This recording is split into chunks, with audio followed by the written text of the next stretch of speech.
That ending, that new music, and that cliffhanger, just... oh my. Oh my. That butler at the end, that music with that butler, like, that's eerie. That's eerie and creepy.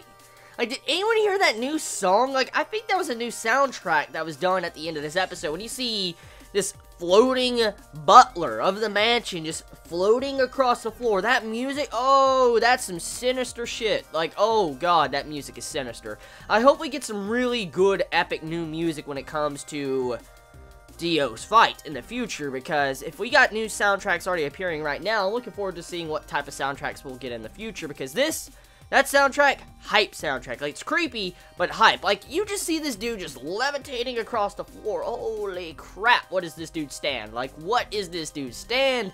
I'm so curious. So, Iggy loses a leg in this.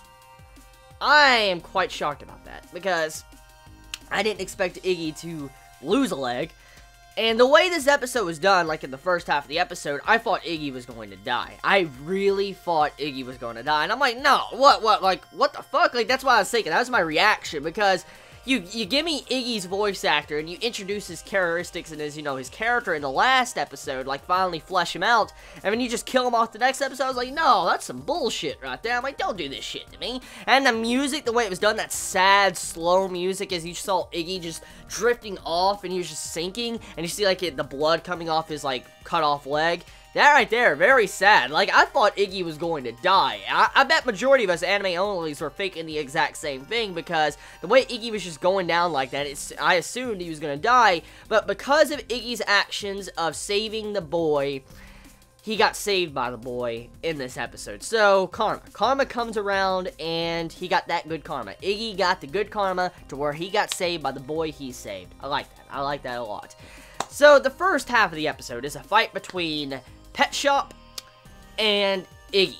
And for the most part, I like the way the structure of the fight is. Like, the way you can take the fight is never back an animal into a corner. That's how you can look at this first half of the episode, because Iggy was backed into a corner. I mean, he went underwater, he used his stand, he made like an air tube pipe, he was just in this little rock lair with his stand, blocking it from the water, and all of a sudden the hawk, or whatever, you know, the falcon came down and went through the water and tried to attack Iggy. And I like the little description of how the narrator went in depth with how that bird was. Like, you know, how it had a lung capacity to where it could survive in higher altitudes, and if it was to dive into water, it could actually survive in water for a little bit longer than the average dog and stuff like that. I like that little detail. I really like that little detail of how it's dived in just to explain why the bird can do something like that, and it makes it a little bit more realistic. And I actually learned something. I didn't think, you know, a falcon or something could do that type of shit. I didn't really realize that. So, yeah, I learned something. I learned something in an anime episode of JoJo. So, yeah. Now, getting back on topic to the cornered bit, Iggy was cornered in the water, and the bird pretty much trapped him. He shot icicles into it, Iggy was losing air, and the bird decided to freeze the water, and then Iggy was getting fucked over, and he started digging down with one leg, and at those moments, I thought Iggy was fucked. Like, everything was stacked against him. As he dug down, he got into this hole, the falcon pops up and is about to kill him with his, like, icicle beam shit, and Iggy looked like all hope was lost. I mean, he dives after and chomps the bird's beak down and rips the beak off. That right there, oh my god. Like, you never corner an animal. That's what you can pull from that. That's what you can pull from that segment of this episode. Never corner an animal that is fighting for its life, because if you do, it will strike at you with all its force, because Iggy knew it was a do or die. Like, he was going to die no matter what, so he's going to do his damnedest to do some form of damage. That's what he wanted to do. So, like, he's like, fuck it. If I'm going to die by just sitting here, I'd rather just jump and do a leap of faith and die doing that instead of just taking it up the ass, pretty much. That's kind of what Iggy was thinking. So I like how the first half of the episode was done. It was a really good portion of this episode. The animation was fucking badass. Music was, oh my god, the music was on point, especially on a lot of those scenes. And the way the camera angles are done with Iggy and the bird, especially with the narrations and all sorts of stuff like that, spot on. Spot on. Couldn't ask for any better when it comes to a JoJo episode.